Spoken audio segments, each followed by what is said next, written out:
नमस्कार मैत्रिणींनो, आज बऱ्याच दिवसांनी म्हणजे 15 ते 20 दिवसानंतर आज मी तुम्हाला एक शॉर्ट्स व्हिडिओ दाखवत आहे। दिवाळीची गडबड आणि सीझनच्या गडबडीमुळे व्हिडिओ काही काढणं झाला नाही।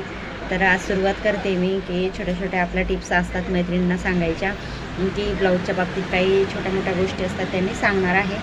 तर बघा, आता मी हा ब्लाऊज शिवलेला आहे बघा। आता हा सीझन होता म्हणून माझं काही शिवणं झालं नाही। तर हा पूर्ण ब्लाऊज मी आता स्टिच केलेला आहे। तर पहिले जे ब्लाऊज असतात तर त्या ब्लाऊजचे ते कस्टमरने सांगितलं की गळा उतरतोय, तर मग गळा उतरतोय म्हटल्यावर मग शोल्डर उतरते, तर मग त्यामध्ये काय बदल करायचे।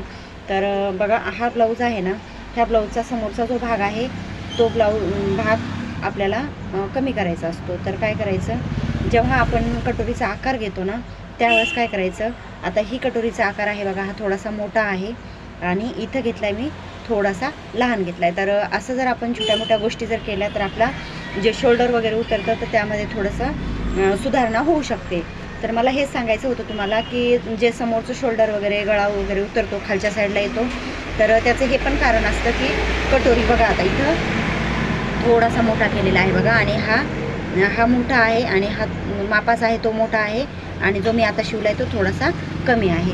तर अशा प्रकारे जर तुम्ही थोडंसं चेंजेस केले तर तुमचा समोरचा गळाही खाली उतरणार नाही आणि शोल्डरही खाली उतरणार नाही। तर अशाच आपल्याला नवीन नवीन व्हिडिओ पाहायचे असतील तर चॅनलला सबस्क्राईब करा। धन्यवाद।